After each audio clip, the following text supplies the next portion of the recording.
Compañeros, buenas tardes. Espero que estén bien. Vamos a empezar ya con la primera clase formal del curso. ¿Sí me escuchan bien, compañeros? Solo alguien que me confirme por ahí. Te escuchamos. Muy bien, gracias, Ingrid. Sí, se escucha. Muy amable, gracias. Pues vamos a empezar a platicar ya del curso propiamente, compañeros. Para los que no se han unido al chat, traten de hacerlo, digamos, al chat colectivo que hablamos el último día de clase, para que puedan, ahí vamos a mandar hoy, al terminar la clase, vamos a enviarles el laboratorio número 1 para que ya puedan empezar a trabajar los laboratorios, compañeros, y ese laboratorio, pues, tenerlo resuelto para el día miércoles, para poder ir avanzando también en ese tema vamos a ver, sí, es posible que podamos también mandarlo ahí por Classroom, compañeros, pero algo que es muy práctico, muy fácil es lo del chat, ¿verdad? Para mandárselos ahí en un archivo PDF. Pero si pueden, pues traten de irse uniendo al chat también, dado que en el chat también les vamos a ir compartiendo otro tipo de cuestiones, ¿verdad? No solo los laboratorios, sino, por ejemplo, algún material como lo hicimos en el semestre pasado, algún material impreso, se los puedo enviar ahí.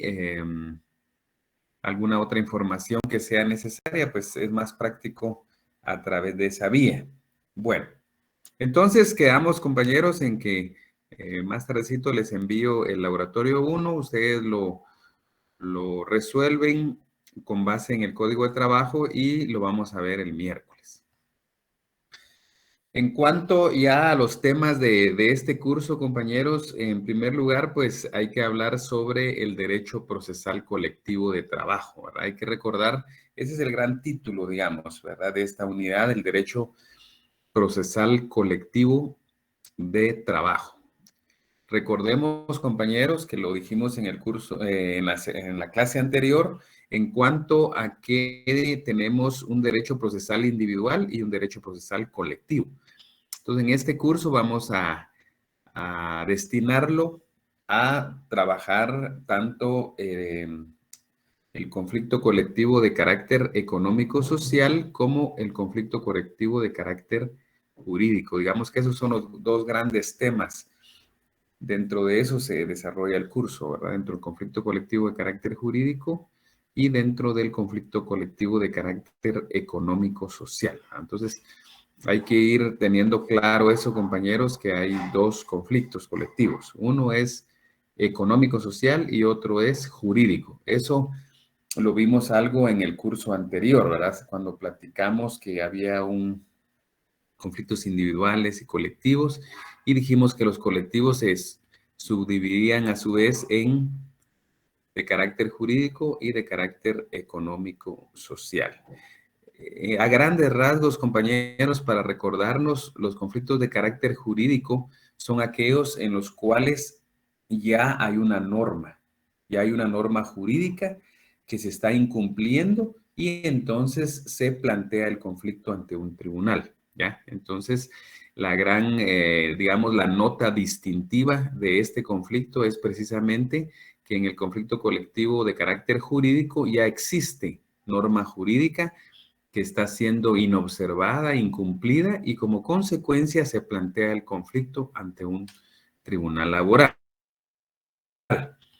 Eso en cuanto al de carácter jurídico y el de carácter económico-social, que es el otro.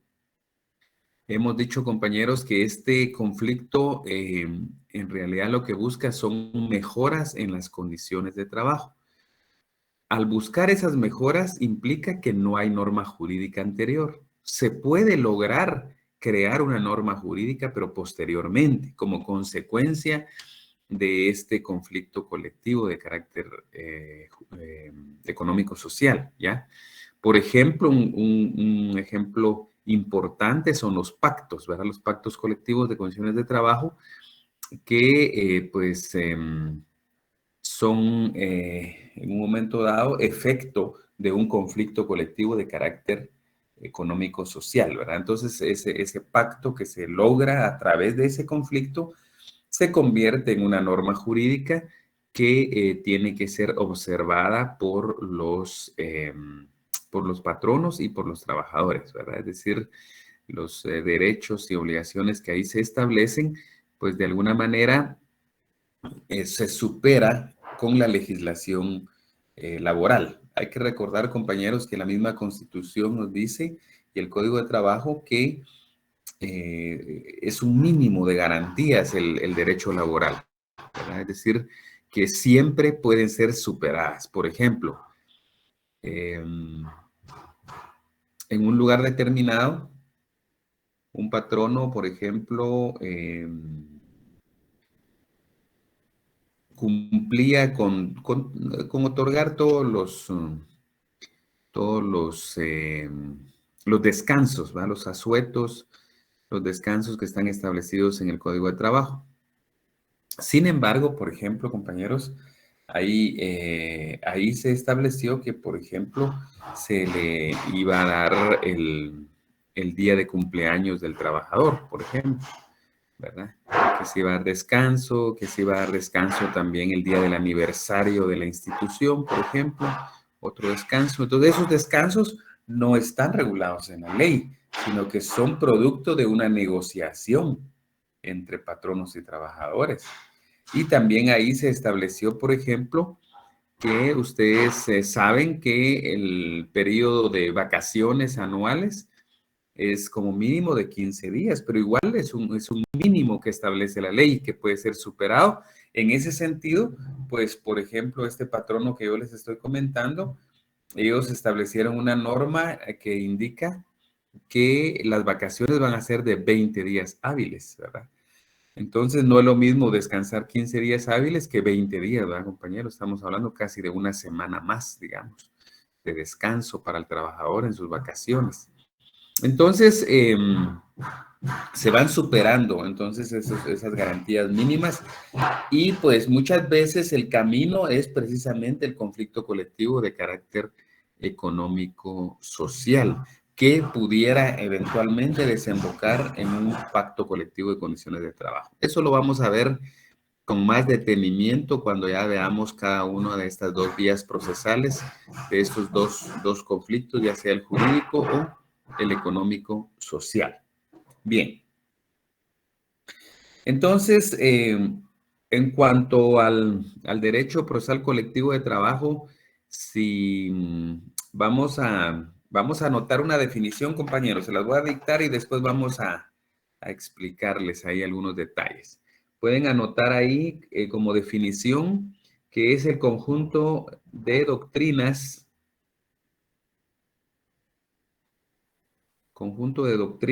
principios, instituciones y normas jurídicas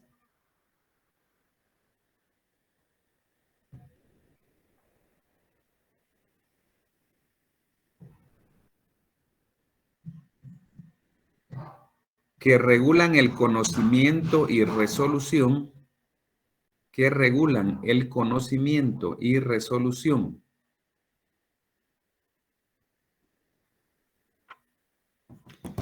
que regulan el conocimiento y resolución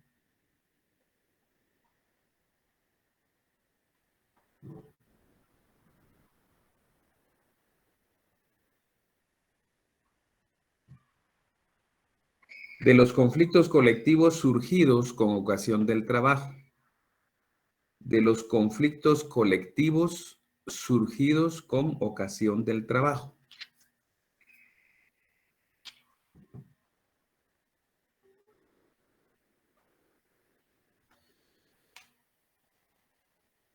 Dijimos de los conflictos colectivos surgidos con ocasión del trabajo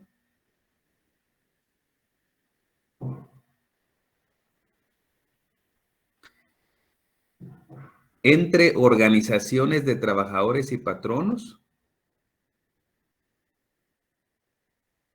entre organizaciones de trabajadores y patronos,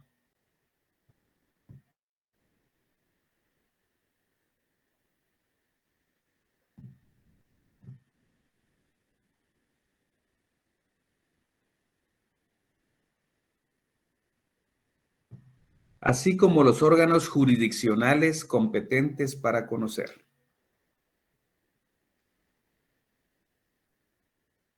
Así como los órganos jurisdiccionales competentes para conocer.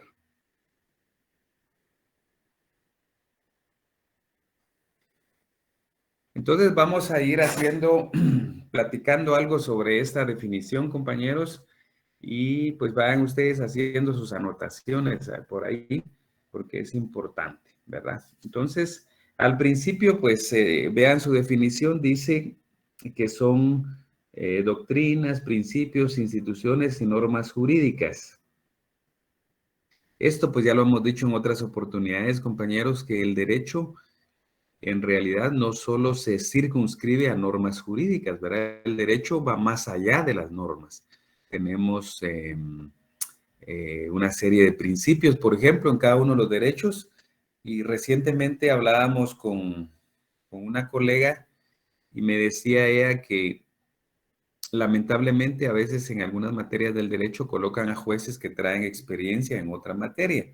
Y precisamente yo le compartía a la colega esta que efectivamente, por ejemplo, en materia laboral nosotros hemos tenido ese inconveniente en algunas ocasiones. Por ejemplo, hace algunos años que contrataron jueces laborales, por ejemplo, y había un juez que venía con mucha experiencia en materia penal, ¿verdad? Entonces llega a ser juez laboral y resulta que pues él estaba administrando la justicia laboral prácticamente con principios de derecho procesal penal.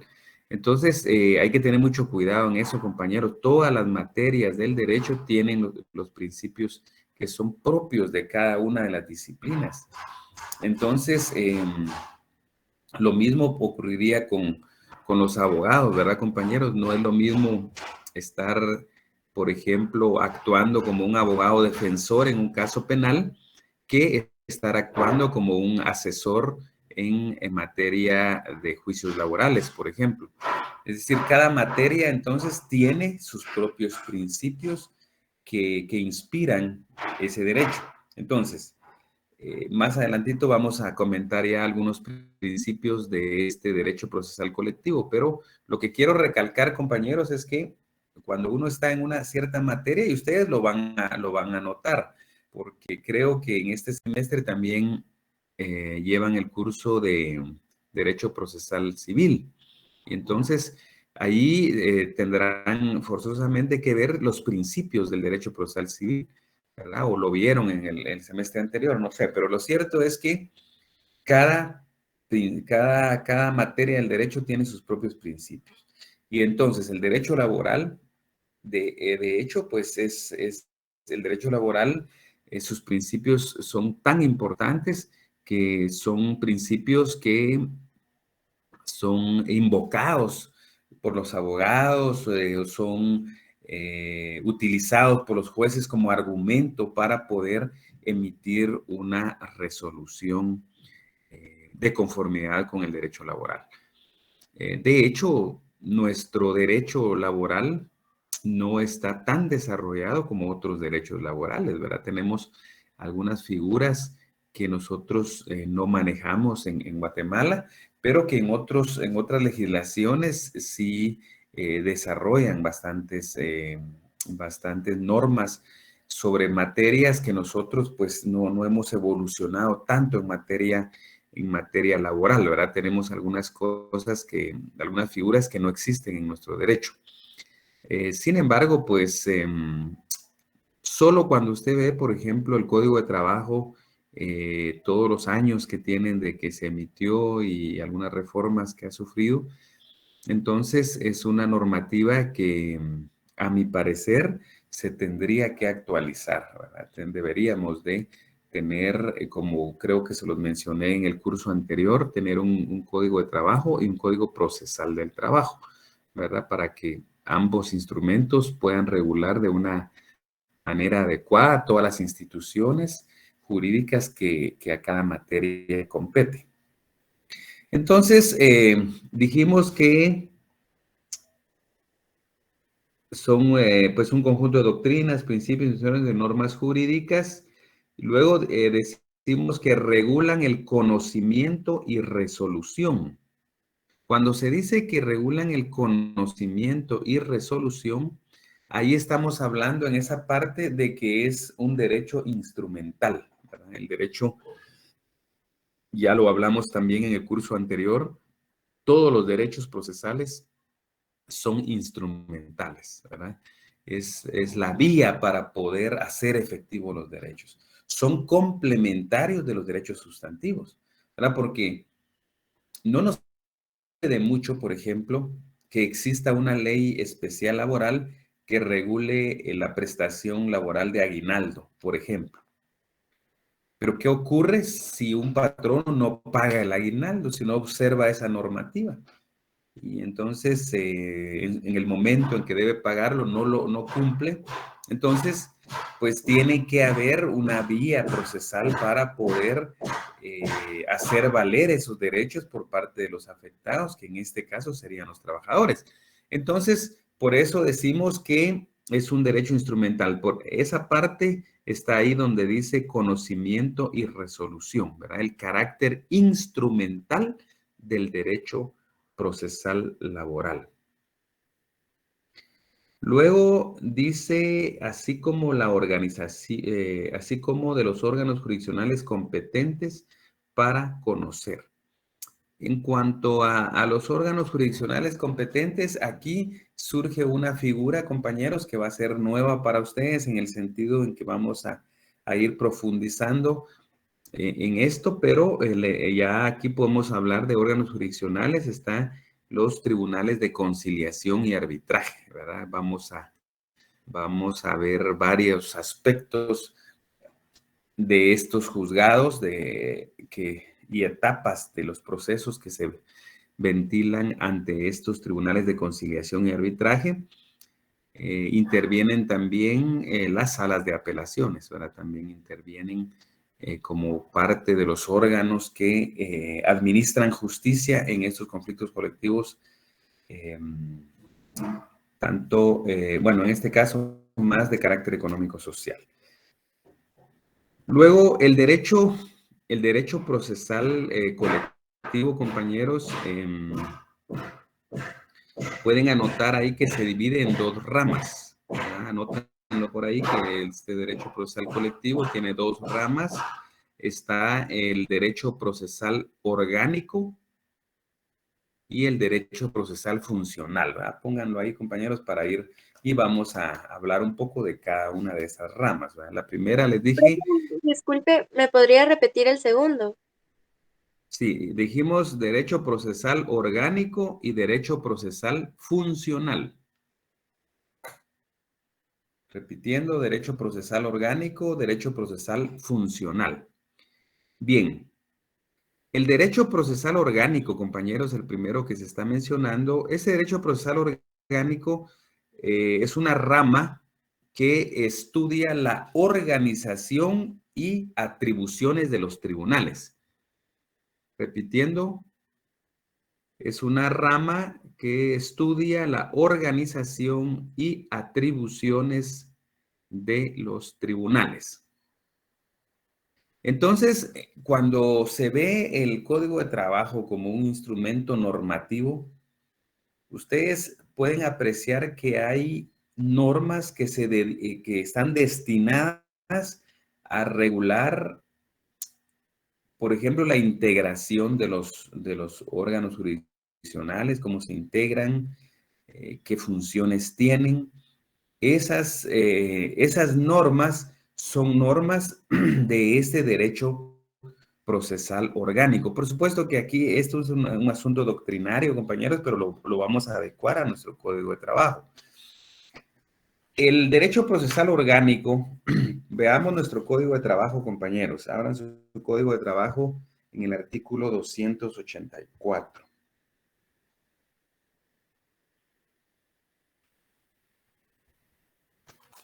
Dice el artículo 284.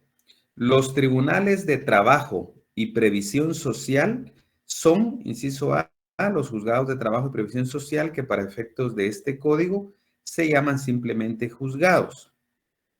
Inciso B, los tribunales de conciliación y arbitraje. Inciso C, las salas de apelaciones de trabajo y previsión social para los efectos de este código se llaman simplemente salas.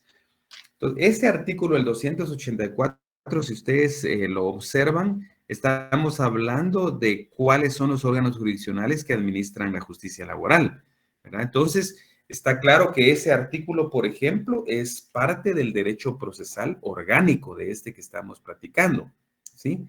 El 284, por ejemplo, también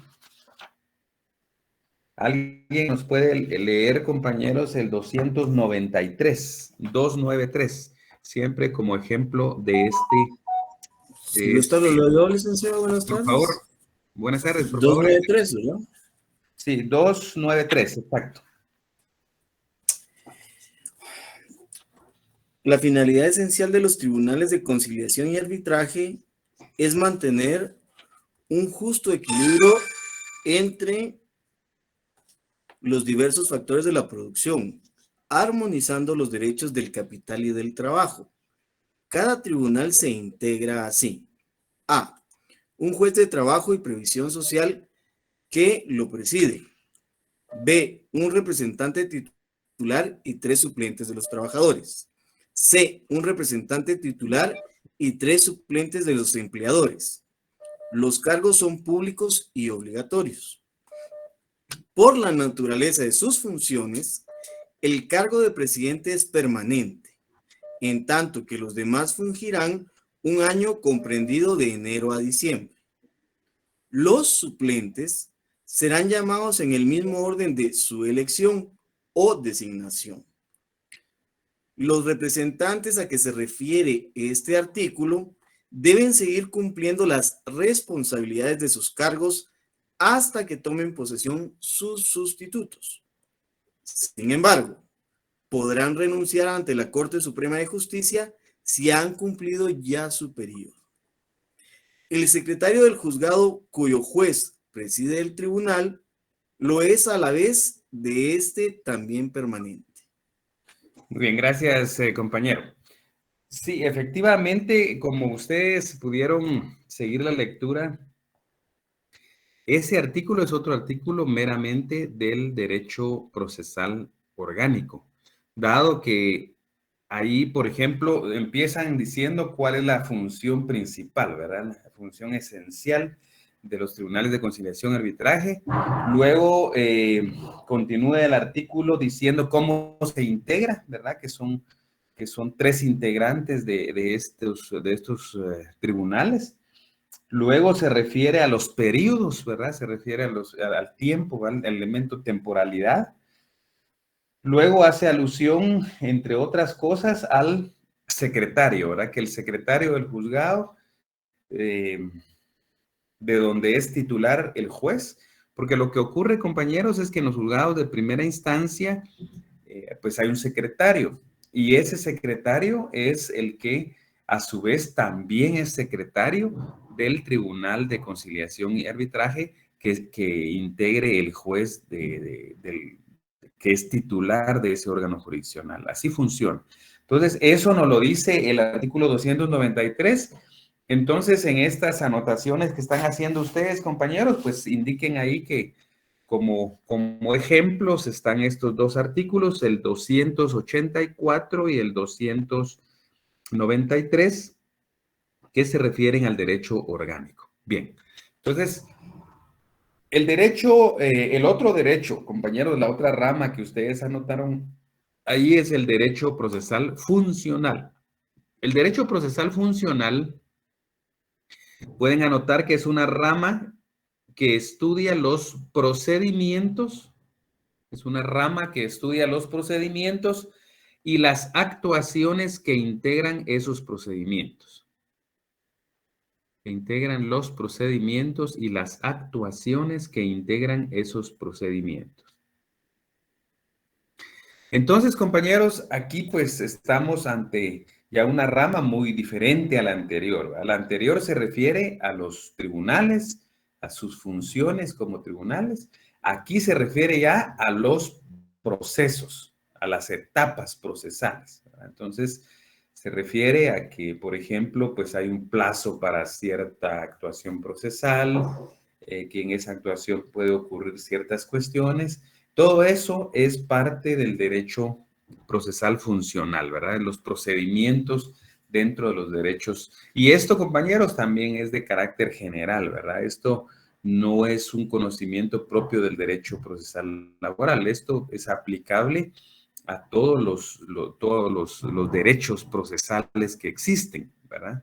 Porque si usted va, por ejemplo, al procesal civil, también va a encontrar algunas normas relacionadas con los jueces, con los tribunales civiles y otras que son normas ya de los procedimientos que hay que seguir, ¿verdad? Las vías procesales. Entonces, veamos, compañeros, otro compañero que nos pueda apoyar con la lectura del artículo 380.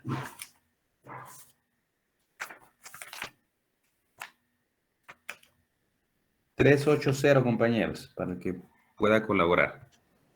Yo, licenciado. Está bien, Luisa, por favor. A ver, artículo 380. A partir del momento a que se refiere el artículo anterior, toda terminación de conflicto, aunque se trate de trabajadores que no han suscrito el pliego de peticiones o que no se hubieran adherido al conflicto respectivo, debe ser autorizada por el juez, quien tramitará el asunto en forma de incidente y sin que la resolución definitiva se dicte prejuzgue sobre la justicia o injusticia del despido. Si se produce terminación de contratos de trabajo sin haber seguido previamente el procedimiento incidental establecido en este artículo, el juez aplicará las sanciones a que se refiere el artículo anterior y ordenará que inmediatamente sea reinstalado él o los trabajadores despedidos, y en caso de desobediencia, duplicará la sanción conforme a lo previsto en el artículo precedente. Si aún así persistiera la desobediencia, ordenará la certificación de lo conducente en contra del infractor para su procesamiento, sin que ello lo exonere de la obligación de reinstalar en su trabajo a los trabajadores afectados. El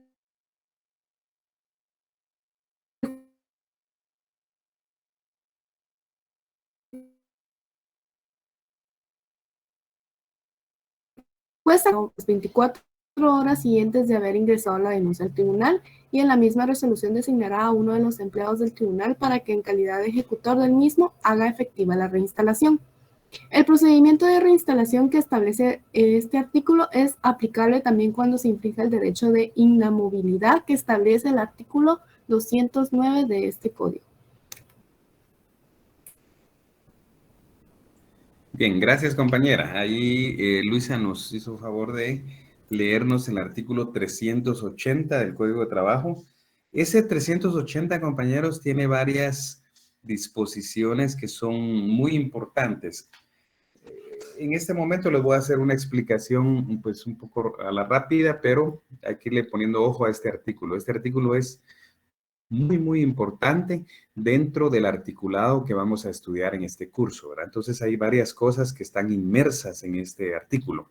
Por ejemplo, vean, en el primer párrafo del artículo 380, vayan viendo y anotando o subrayando ahí, compañeros, o tomando sus apuntes correspondientes. Dice que a partir del momento a que se refiere al artículo anterior, toda terminación de contratos de trabajo en la empresa en la que se haya planteado el conflicto, aunque se trate de trabajadores que no hayan suscrito el pliego de peticiones o que se hubieran adherido al conflicto respectivo, debe ser autorizada por el juez, quien tramitará el asunto en la forma de incidente y sin que la resolución definitiva que se dicte prejuzgue sobre la justicia o injusticia del despido. En ese párrafo, compañeros, al principio dice desde el momento a que se refiere el artículo anterior. El artículo anterior se refiere, en su primer párrafo, pueden ver el 379, al momento en que se entregue el pliego de peticiones. Entonces, en el momento en que se vaya a entregar un pliego de peticiones, en ese momento pues ya se entiende planteado el conflicto, ¿verdad? Cuando se le presenta al juez correspondiente. Se entiende planteado el conflicto y una vez planteado el conflicto dice que para efectos de que dar por terminado los contratos de trabajo tiene que haber un incidente. Entonces es una idea muy importante, compañeros. Ahí, y lo pongo aquí como ejemplo para dar una explicación previa, más adelante lo vamos a volver a ver. Sin embargo, es bueno que ustedes ya se vayan familiarizando con este artículo.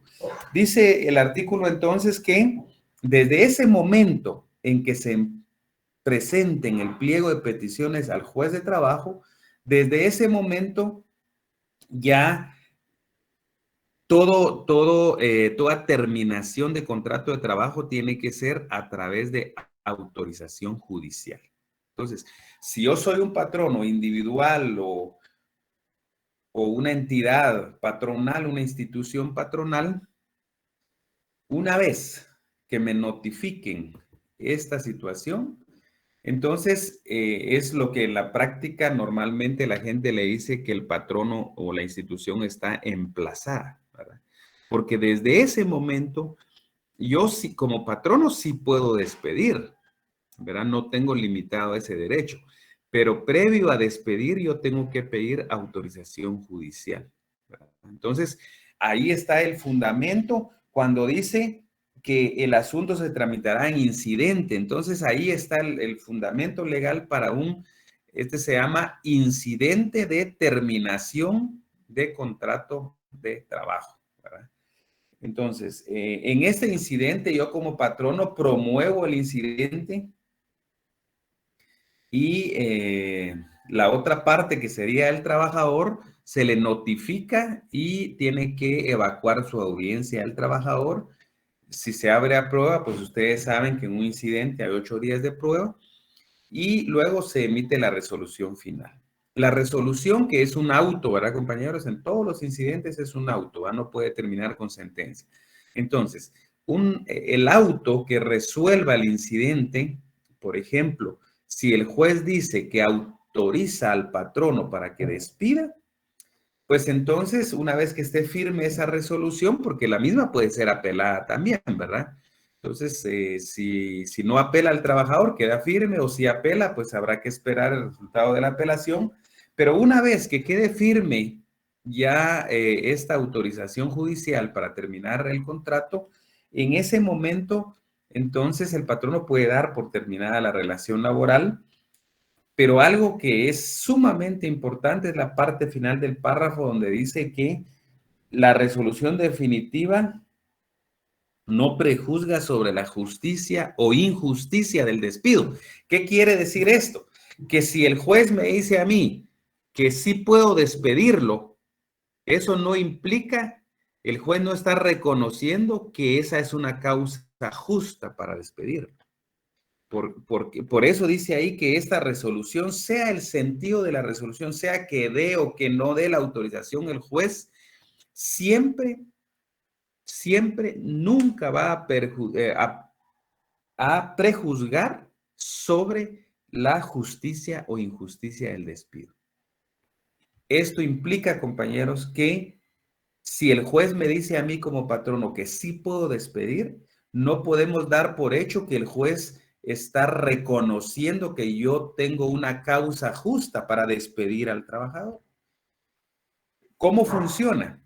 Si el juez me dice a mí que yo puedo despedir, yo despido al trabajador. Pero si el trabajador no está conforme con la causa que como patrono yo estoy invocando para hacer el despido, entonces lo que hago es, como trabajador, es plantear un juicio ordinario, ¿verdad? Un juicio ordinario en donde tiene que dilucidarse cuál es la causa y si esa causa es justa o no para el despido.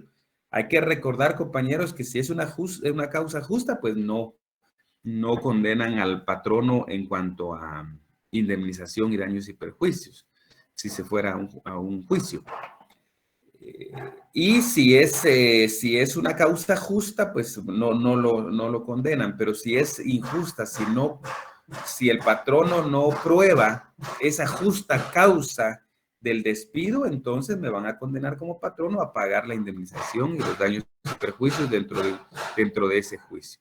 Entonces, repitiendo más a la rápida, compañeros, en ese párrafo entonces dice que desde el momento en que se presente el pliego de peticiones, yo tengo como patrono la prohibición de despedir.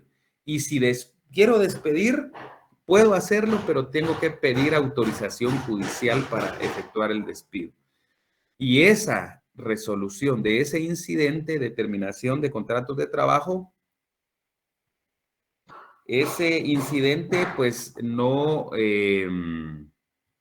ese incidente no prejuzga sobre la justicia o injusticia del despido.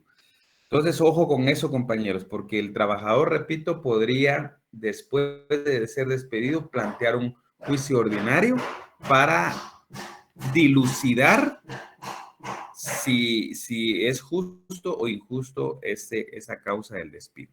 Entonces, luego viene el artículo 380 y nos dice otras cuestiones. Esto es siempre dentro del derecho procesal funcional, dijimos, compañeros, porque se refiere a procedimientos. Dice, si se produce terminación de contrato de trabajo sin haber previamente seguido el procedimiento incidental establecido en este artículo, el juez aplicará las sanciones a que se refiere el artículo anterior y ordenará que inmediatamente sea reinstalado el trabajador. Entonces, en este caso, compañeros, cuando el patrono se ha dado mucho, ¿verdad? Ustedes quizás en la prensa o en las redes sociales se han enterado que hay muchas instituciones. Por ejemplo, hace muchos años la Policía Nacional Civil tenía un emplazamiento en su contra y cuando despedían a un comisario o a un agente de PNC, pues a los tantos meses ya venía de regreso en cuanto a una orden de reinstalación, ¿verdad? ¿Por qué? Porque hacía el despido el patrono, lo hacía sin agotar el procedimiento del incidente que ahí mencionan en el primer párrafo. Y entonces, pues ahí se establece una serie de sanciones que pueden aplicarse. Incluso dice que en el siguiente párrafo, en el tercer párrafo, dice, el juez actuará inmediatamente por constarle de oficio o por denuncia la omisión del procedimiento indicado. En este último caso, su resolución de reinstalación debe dictarla dentro de las 24 horas siguientes de haber ingresado la denuncia al tribunal. Entonces, el juez es interesante, compañeros, porque no va a actuar únicamente a instancia de parte, digamos, por denuncia de un trabajador, sino que puede, el juez puede, en virtud de la oficiosidad que se aplica en el derecho laboral, el juez de oficio puede también, por constarle que alguien fue despedido sin haberse agotado el procedimiento establecido, pues de oficio puede iniciar ordenar la reinstalación, ¿verdad? Es importante eso, compañeros.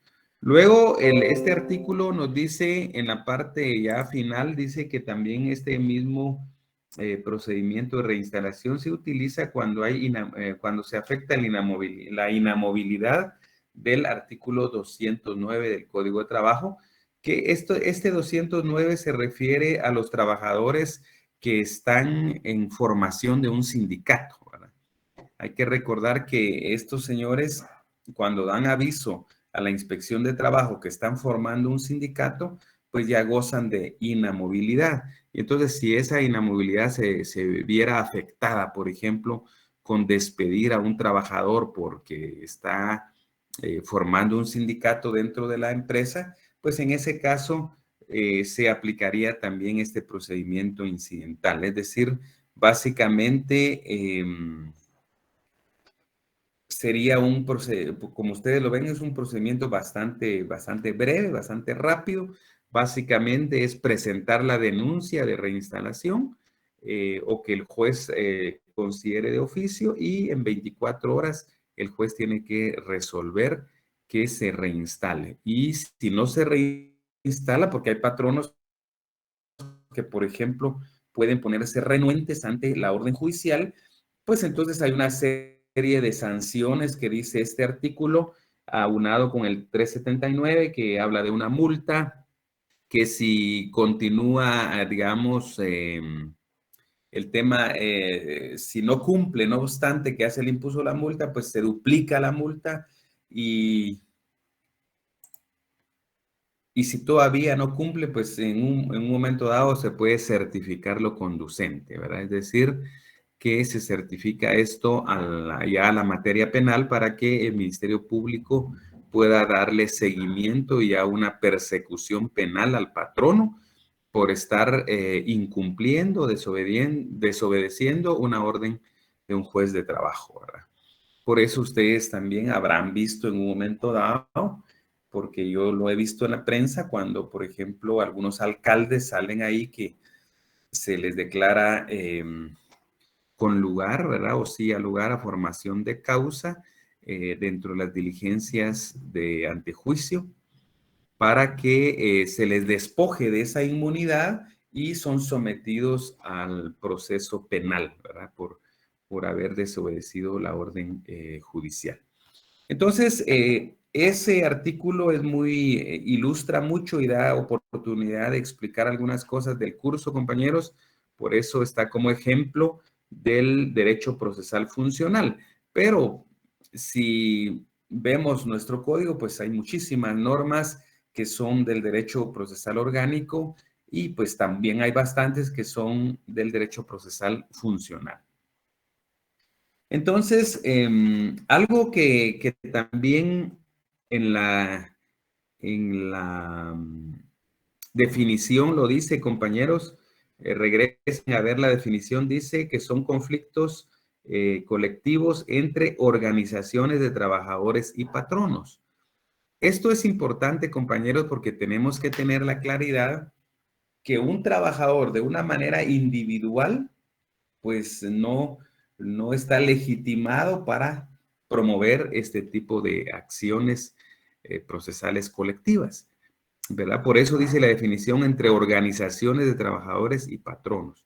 Normalmente, pues en la práctica más son organizaciones de trabajadores, ¿verdad? Normalmente el trabajador, pues, no se asocia con otros trabajadores, perdón, el patrono, pues no se asocia con otros patronos, normalmente responde de una manera individual, ahí no hay problema, pero sí tiene que estar inmiscuido una organización laboral, ¿verdad? Entonces no puede pensarse, por ejemplo, en que un trabajador, ¿verdad? Así de manera individual, vaya a plantear un conflicto colectivo de carácter económico-social, por ejemplo, en contra de un patrono. Eso sería inadmisible, ¿verdad? Como una regla fundamental, normalmente en la práctica son los sindicatos o los grupos coaligados de trabajadores, ¿verdad? Los que promueven este tipo de acciones legales, ¿verdad?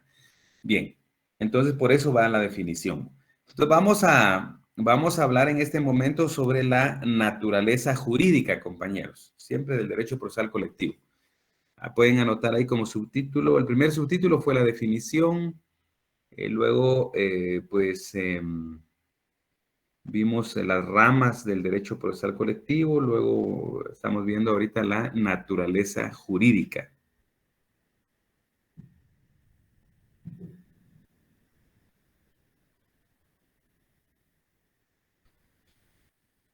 Bien. Sobre la naturaleza jurídica, compañeros, ¿se recuerdan ustedes que en el curso anterior, pues vimos que la naturaleza jurídica del derecho laboral en general es un derecho público, ¿verdad? Y entonces, lo mismo aquí en el caso del derecho procesal colectivo, la naturaleza jurídica de este derecho es un derecho público y podemos aseverar que así es, compañeros, porque si leemos el artículo, perdón, el cuarto considerando, inciso E, alguien que nos haga favor de leerlo, compañeros.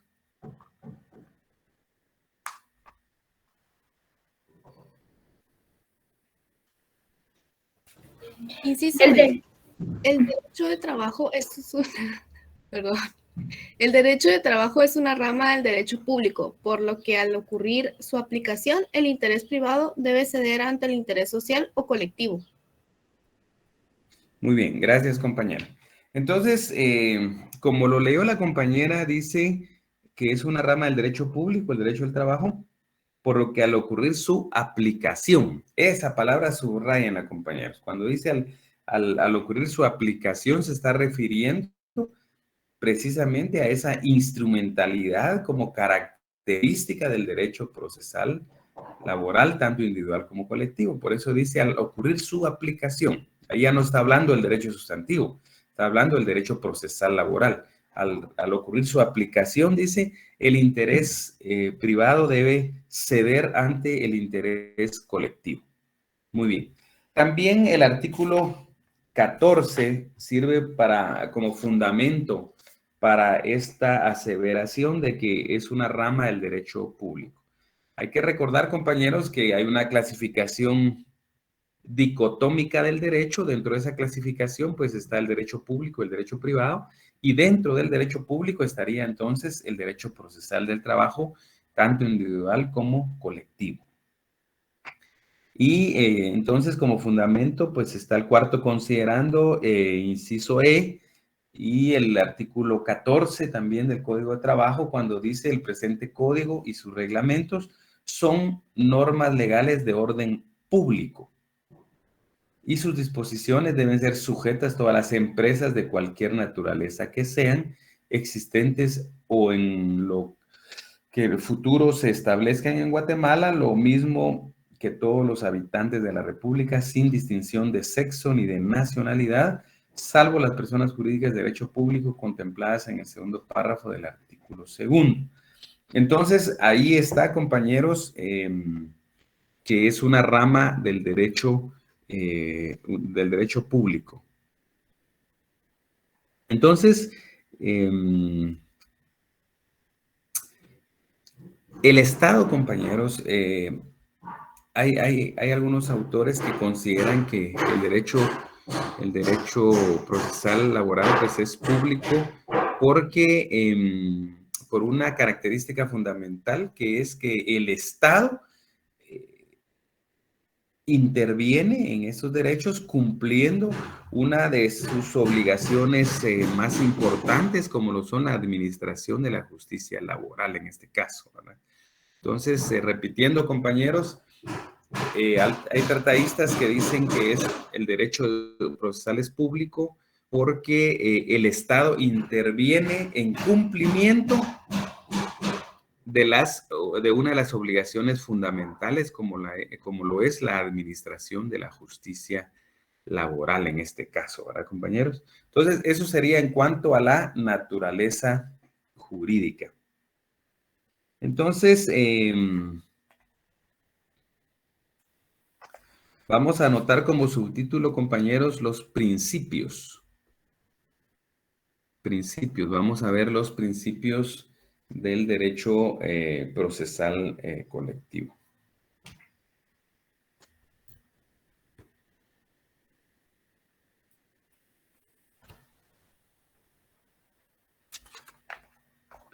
Entonces, como ya les mencioné, compañeros, hay una serie de principios que son propios del derecho procesal colectivo, ¿verdad? Entonces, aquí sí nos separamos del derecho procesal individual, ¿verdad? Se recuerdan que cuando empezamos el curso anterior, pues hablamos de una serie de principios que eran propios del derecho procesal individual. Aquí estamos hablando de principios del derecho procesal colectivo. Entonces ya son un tanto distintos, compañeros. Vamos a anotar como número 1, anoten ahí, compañeros, todos los días y horas son hábiles. Ese es un principio. Todos los días y horas son hábiles.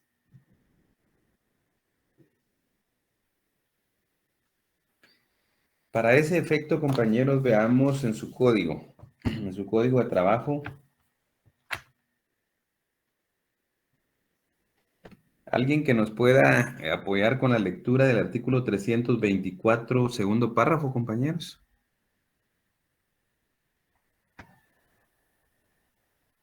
324, segundo párrafo. Artículo 124.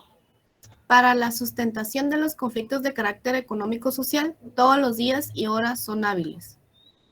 Muy bien, gracias, compañera. Entonces, ese es el fundamento legal, compañeros, el artículo 324, segundo párrafo. Ese es el fundamento legal de este principio, que dice que para la sustentación de los conflictos colectivos de carácter económico-social, todos los días y horas son hábiles.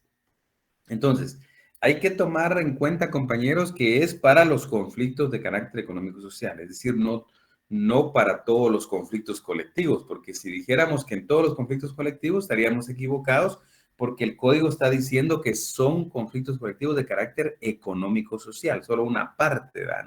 Ahí no está inmerso el conflicto colectivo de carácter jurídico, sino solo dice que en los conflictos de carácter económico-social todos los días y horas son hábiles.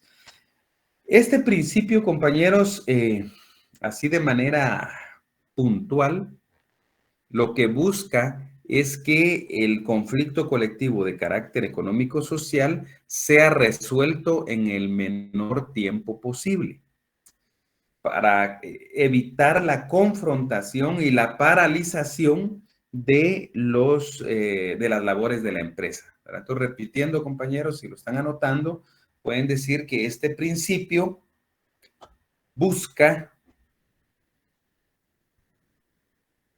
resolver el conflicto colectivo, de carácter económico-social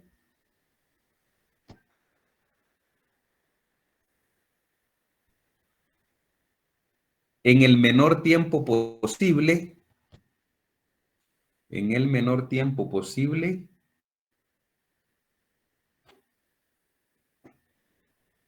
a efecto de evitar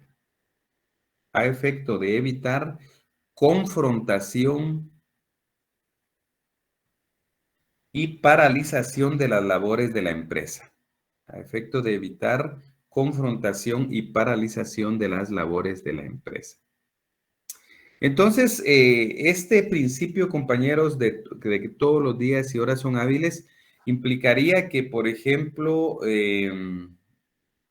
un sábado en la tarde, un domingo, podría alguien presentar un memorial de esta naturaleza, de este tipo de procesos, ¿verdad?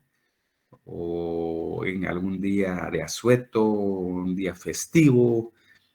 Si a alguien se le ocurre ir el 24 de diciembre a las 12 de la noche, en lugar de estar en la celebración navideña, en lugar de eso ir a presentar un memorial, se lo tienen que recibir, ¿verdad, compañeros? Porque todos los días y horas son hábiles, no hay excepción.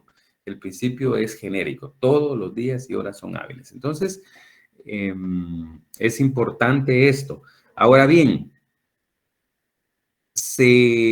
por algún tiempo, pues hubo alguna polémica sobre este principio, si todo lo que se realizaba en un conflicto colectivo de carácter económico-social, todo era a través de, se aplicaba el principio que todos los días y horas son hábiles, y pues la Corte de Constitucionalidad ya creó jurisprudencia, compañeros, en ese sentido, y entonces la jurisprudencia es de que este principio que estamos hablando, de que todos los días y horas son hábiles, es un principio que se aplica en los conflictos colectivos de carácter económico o social, en la sustanciación propiamente del conflicto colectivo.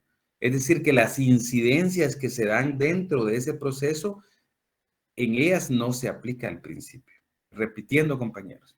La jurisprudencia establecida por la Corte de Constitucionalidad nos dice que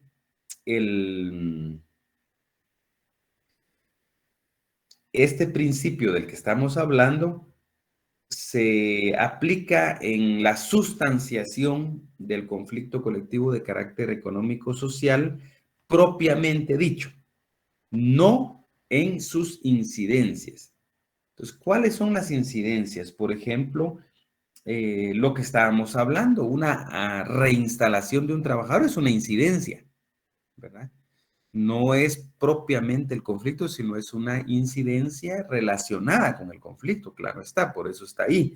Pero entonces la reinstalación de trabajadores, lo que estábamos hablando de la autorización de terminación de contrato de trabajo, por ejemplo, ese incidente también es una incidencia que se da dentro del proceso. Eh, y otras incidencias que puedan darse en ese caso, compañeros, son los plazos que se aplican, son los plazos que establece la ley del organismo judicial, ¿verdad? En cuanto a los incidentes. Entonces, no se aplica el principio que todos los días son hábiles. Por ejemplo, porque si fuera un incidente, supongamos que todos los días y horas son hábiles y a mí me notifican el viernes, por ejemplo, y si todos los días fueran hábiles, yo tendría sábado y domingo para evacuar la audiencia de los 2 días, ¿verdad? Entonces, por eso las incidencias quedan fuera. Vamos a ver, Víctor, tiene una pregunta por ahí. Sí, gracias, licenciado. No sé si me logra escuchar. Ahí está. Mire, me perdí. ¿Cuál dijo que era el segundo principio? O sea, entendí el concepto de que aquí no aplica el principio primero de que todas las horas y días son hábiles, pero me perdí cuál era el segundo principio. Si puede repetírmelo, por favor. Solo el título, nada más.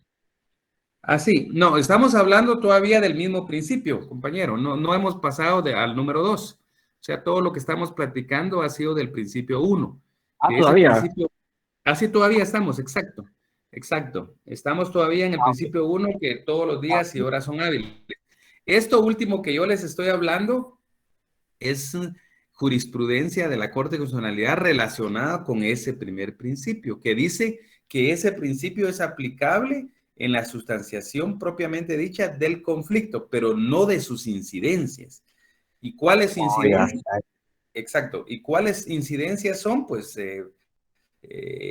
la reinstalación de un trabajador, el incidente de dar por terminado un contrato de trabajo, todas esas incidencias, ahí no se aplica el hecho de que todos los días y horas son hábiles.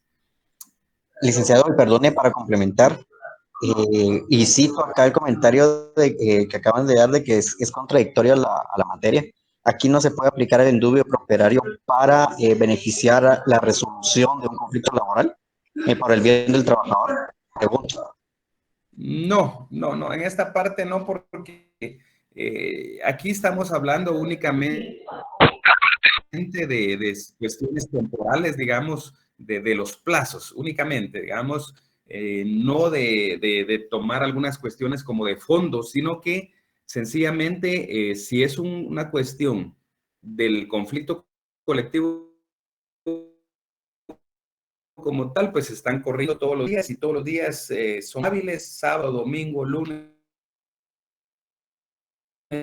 etcétera, pero cuando se trata es sin observar ese principio, ¿verdad? Es decir que, por ejemplo, si a mí me notifican un viernes un incidente de esta naturaleza, yo tendría lunes y martes, porque sábado y domingo, si estamos dentro del periodo de conciliación, de arbitraje, que más adelante vamos a explicar, en esos periodos sí el tiempo es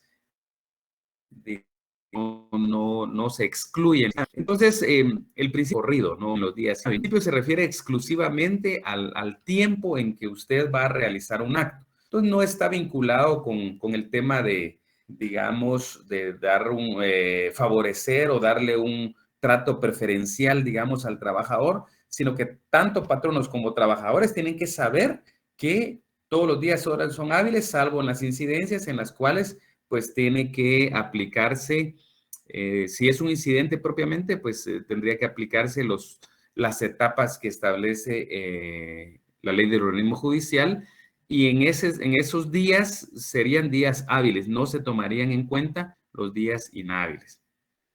Estamos bien ahí. Entonces, perdón. Estamos Sí, bien. compañero. Estamos bien ahí, gracias. Ok, excelente, qué bien que estamos ahí. Muy bien. Ahora les voy a dictar, compañeros, unos expedientes para efecto de que puedan bajarlos del portal de la Corte de Constitucionalidad. Son la sentencia del 12 de julio 2007. Sentencia 12 de julio 2007, expediente 3347-2006. 3347-2006. Otra, compañeros. Sentencia del 21 de octubre de 2008. Sentencia del 21 de octubre de 2008, expediente 2700-2008. Expediente 2700-2008.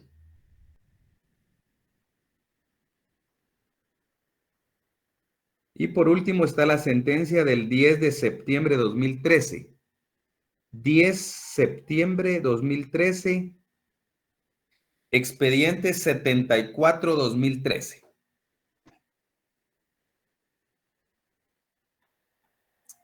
Expediente 74-2013.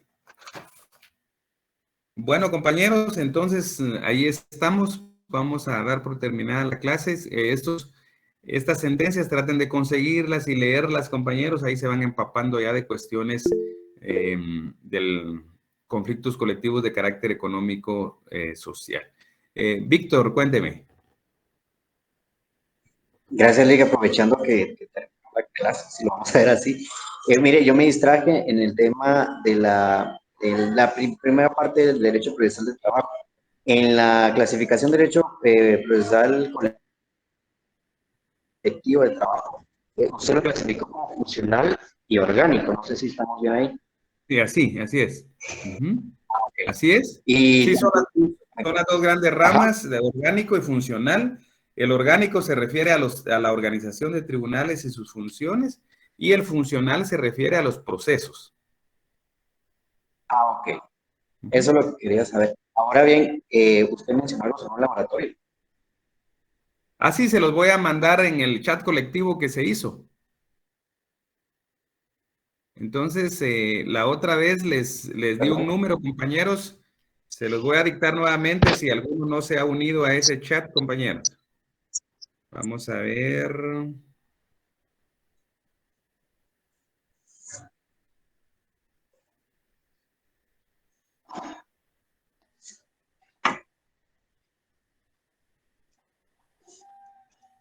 Si es 4928, compañeros, para los que no se han unido a ese chat.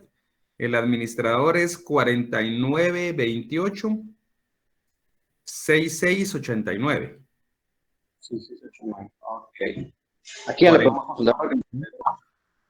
4928-6689. Por ahí, compañeros, vayan uniéndose al chat porque ahí vamos a publicar este laboratorio. Ok, gracias, mi fin, para la molestia. A la orden, no tenga pena. Ahí estamos, compañeros. Cristina, levanta la mano, cuénteme. ¿Qué tal, licenciado? Solo una pregunta. El último expediente era 74-2013. Es 74-2013. Ah, ok. Gracias. A la orden. Feliz tarde, compañeros. Cuídense. Feliz tarde, Ley. Igualmente. Feliz tarde.